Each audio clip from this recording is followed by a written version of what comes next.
السلام علیکم ورحمۃ اللہ وبرکاتہ۔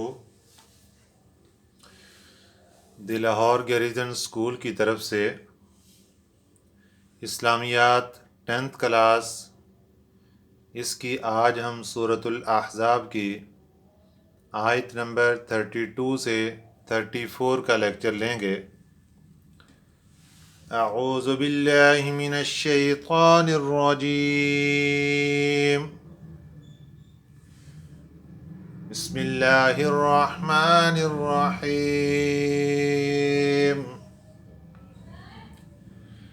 یا نساء النبی لستن کاحد من النساء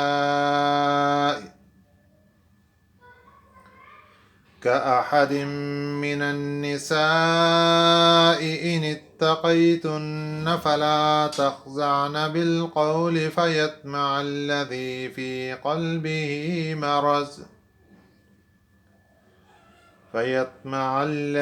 في قلبه مرض وقلن قولا معروفا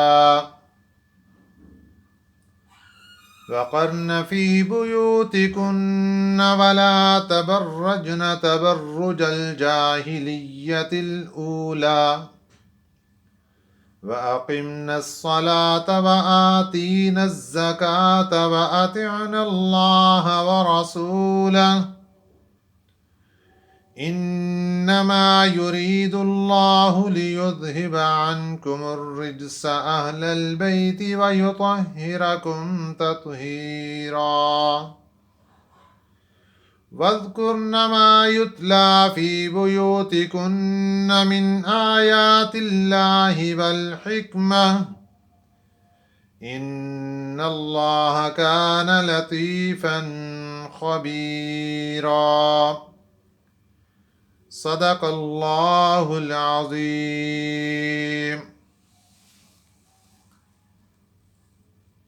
آیات کا ترجمہ سماعت فرمائیے۔ یا نساء النبی، نساء کا معنی ہے عورت۔ یہاں نبی پاک صلی اللہ علیہ وسلم کی طرف نسبت ہو رہی ہے، مراد اس سے ازواج مطہرات ہیں، نبی پاک صلی اللہ علیہ وسلم کی بیویاں ہیں۔ پچھلے لیکچر میں آپ کو یہ بات معلوم ہو گئی کہ آیات تخییر میں ازواج مطہرات نے کس بات کو اختیار کیا، پھر اس کا انعام اللہ رب العزت نے کس صورت میں دیا۔ یہ اسی سلسلے کی آگے کڑی چل رہی ہے کہ اللہ رب العزت فرماتے ہیں یا نساء النبی،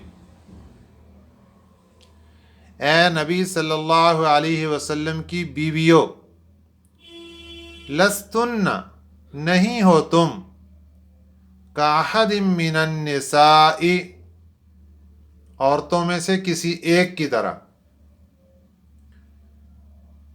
یعنی تم عام عورتوں کی طرح نہیں ہو۔ یہ آیت یہاں سے لے کر یہاں تک، اس کو اچھے طریقے سے ذہن نشین کرنا ہے، کیونکہ یہ ایکسرسائز میں یہ آیت مبارکہ کا یہ حصہ آیا ہے اور وہاں پر مفہوم بھی پوچھا گیا ہے۔ اس کا ترجمہ دیکھیے، اے نبی صلی اللہ علیہ وسلم کی بیویوں، نہیں ہو تم عام عورتوں کی طرح۔ اس آیت مبارکہ میں اللہ رب العزت نے ازواج مطہرات کو بتایا کہ تمہارا مقام اور مرتبہ بہت بلند ہے، تم عام عورتوں کی طرح نہیں ہو۔ جب تمہارا مقام اور مرتبہ بلند ہے تو تمہیں اپنے مقام اور مرتبے کی رعایت رکھتے ہوئے ہی ہر کام کرنا ہے۔ تمہیں اللہ تعالیٰ کا قرب حاصل ہے، تمہیں نبی پاک صلی اللہ علیہ وسلم کا قرب اور صحبت حاصل ہے، اس لیے تمہارے سے کوئی ایسی غلطی، کوئی ایسا کام سرزد نہیں ہونا چاہیے جو کہ اللہ اور اس کے رسول صلی اللہ علیہ وسلم کو ناپسند ہو۔ اس کے بعد ان اتقیتن، یہاں سے اللہ رب العزت ازواج مطہرات کو یہ فرما رہے ہیں کہ اگر تم تقوی اختیار کرو، فلا تخضعن بالقول، ازواج مطہرات کو کچھ آداب بیان کیے جا رہے ہیں، احکام اور آداب۔ سب سے پہلا ادب کہ تم تقوی اختیار کرو، فلا تخضعن بالقول، تم دبی زبان میں بات نہ کرو، نرم لہجے سے بات نہ کرو۔ یعنی اگر تمہارے دروازے پر کوئی سائل آتا ہے، کوئی چیز مانگنے کے لیے آتا ہے، تو ازواج مطہرات کو اللہ رب العزت ارشاد فرما رہے ہیں فلا تخضعن بالقول، نرم لہجے سے بات نہیں کرنے۔ یہ حکم ازواج مطہرات کو دے کر تمام دنیا کی عورتیں، جو بھی امت محمدیہ صلی اللہ علیہ وسلم کی خواتین ہیں، ان سب کو حکم دیا جا رہا ہے کہ جب بھی تمہیں کسی مرد سے بات کرنے کی ضرورت پڑے تو نرم لہجے سے بات نہیں کرنے۔ اس کا نقصان کیا ہوتا ہے؟ فَيَطْمَعَ الَّذِي فِي قَلْبِهِ مَرَضٌ، پھر لالچ پیدا ہوگا اس بندے کے دل میں، مرضٌ جو بیمار ہے۔ جو بیمار بندہ ہے، خواہشات نفسانی کا بیمار ہے، اس کے دل میں لالچ اور طمع پیدا ہوگی اور وہ بار بار بات کرنے کی طرف آئے گا۔ اس لیے شریعت مطہرہ میں یہ منع کر دیا گیا کہ خواتین کے لیے کہ وہ عام مرد سے جب بھی بات کریں، چاہے گھر کے دروازے پر کوئی آئے یا کسی دکان پر یا کسی بھی جگہ پر کسی مرد سے کوئی بات کرنے کی ضرورت پڑ جائے، تو طریقہ کار یہ ہونا چاہیے فلا تخضعن بالقول، نرم لہجے سے بات نہیں کرنی۔ فَيَطْمَعَ الَّذِي فِي قَلْبِهِ مَرَضٌ، یہ نقصان ہے کہ پھر لالچ پیدا ہوگا اس بندے کے دل میں جو کہ بیمار ہے۔ وَقُلْنَ قَوْلًا مَعْرُوفًا، اور دستور کے مطابق اچھی بات کرو۔ یہ نہیں کہ نرم لہجے سے بات نہیں کرنی تو اس طریقے سے اڑ کے اس کو پڑ گئی کہ وہ کہیں کہ یہ تو بہت ہی گستاخانہ خاتون ہے اور یہ کس طریقے کی، اس کو کوئی تمیز ہی نہیں ہے بات کرنے کی۔ ایسا مسئلہ بھی نہ ہو، دستور کے مطابق بات ہو کہ اس میں نرمی بھی نہ ہو، سختی بھی نہ ہو، بس دو ٹوک جتنی ضرورت ہے اتنی بات کر لی جائے، بس اس کے علاوہ ضرورت نہیں ہے۔ تو پہلا اللہ رب العزت نے احکام اور آداب میں پہلا حکم اور ادب یہ بتایا کہ تم تقوی اختیار کرو۔ دوسرا یہ بتایا کہ نرم لہجے سے بات نہ کرو۔ تیسرا وَقَرْنَ فِي بُيُوتِكُنَّ، وَقَرْنَ کا معنی ہے تم ٹھہری رہو۔ فی بیوتکن، بیوت بیتن کی جمع ہے، بیوتکن اپنے گھروں میں ٹھہری رہو۔ آیت مبارکہ کا یہ حصہ بھی ہماری ایکسرسائز کا حصہ ہے، یہاں پر اس کا مفہوم کلیئر کر لیں۔ وَقَرْنَ فِي بُيُوتِكُنَّ، تم اپنے گھروں میں ٹھہری رہو۔ اس کا مفہوم یہ ہے کہ بلا ضرورت، بلا وجہ خواتین کو گھر سے نکلنے کی اجازت نہیں ہے، گھر کے اندر ہی قیام ہونا چاہیے۔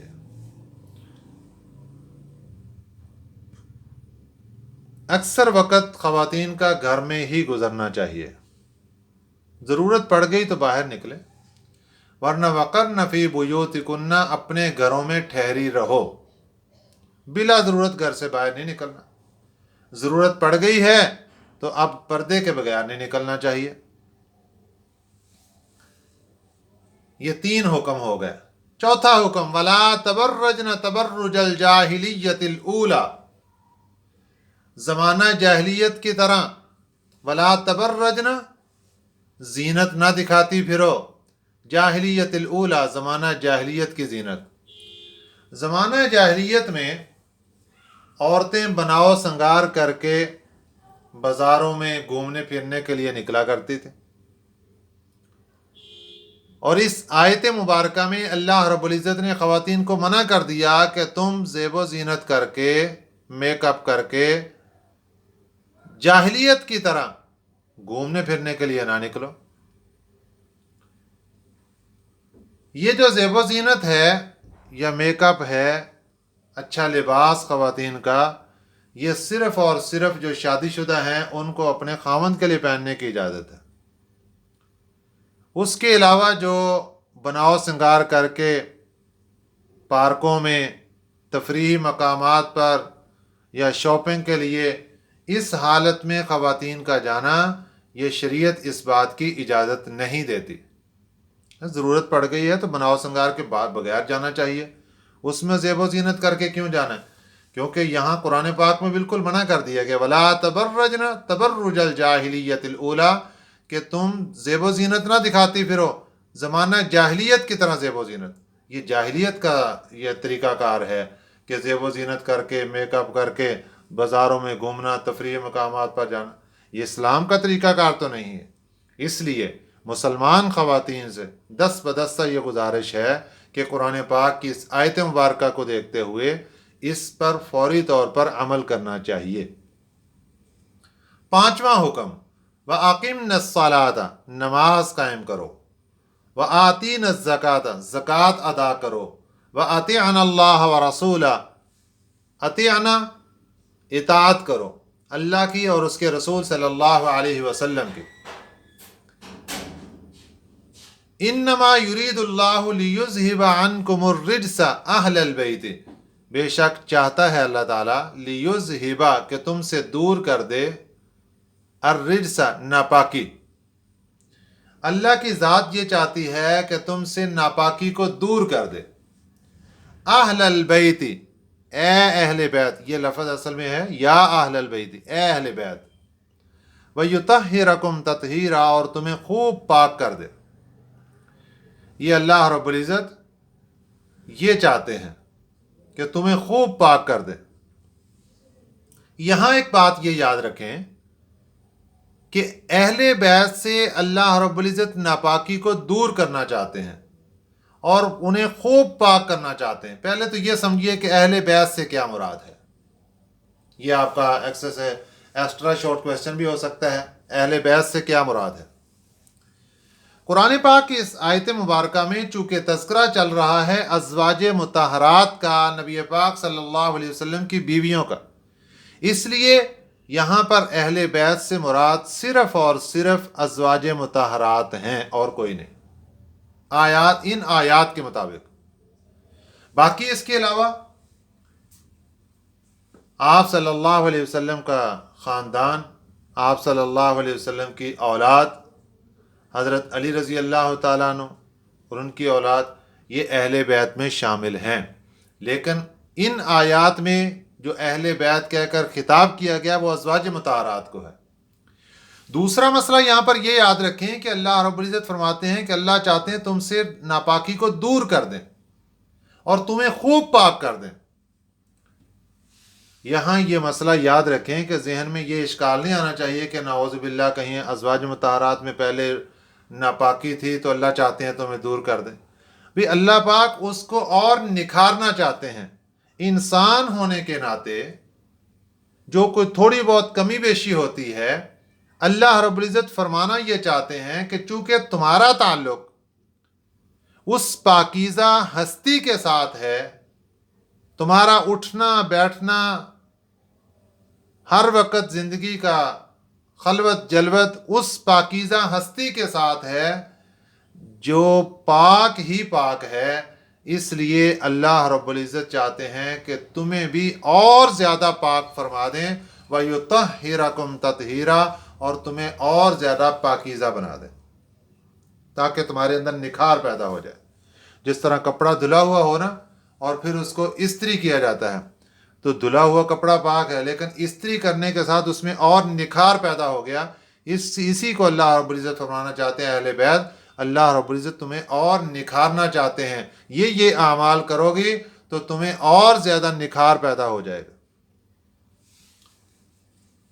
ساتواں حکم، وَاذْكُرْنَ مَا يُتْلَىٰ فِي بُيُوتِكُنَّ، اور یاد کرو ان آیات کو، ان چیزوں کو جو تلاوت کی جاتی ہیں تمہارے گھروں میں، من آیات اللہ، اللہ کی آیات، جو اللہ تعالیٰ کی آیات تمہارے گھروں میں تلاوت کی جاتی ہے ان کو یاد کرو، یاد رکھو ان کو۔ والحکمہ، اور حکمت کی باتیں بھی یاد رکھو۔ ان اللہ کان لطیفا خبیرا، بے شک اللہ تعالیٰ باریک سے باریک باتوں کی بھی خبر رکھنے والے ہیں۔ ان آیات میں اللہ رب العزت نے ازواج مطہرات کے فضائل و مناقب بھی بیان فرما دیے اور ساری باتیں ہو گئیں۔ اب ہمارے شارٹ کویسچن باقی رہ گئے ہیں، ان کو ابھی دیکھتے ہیں۔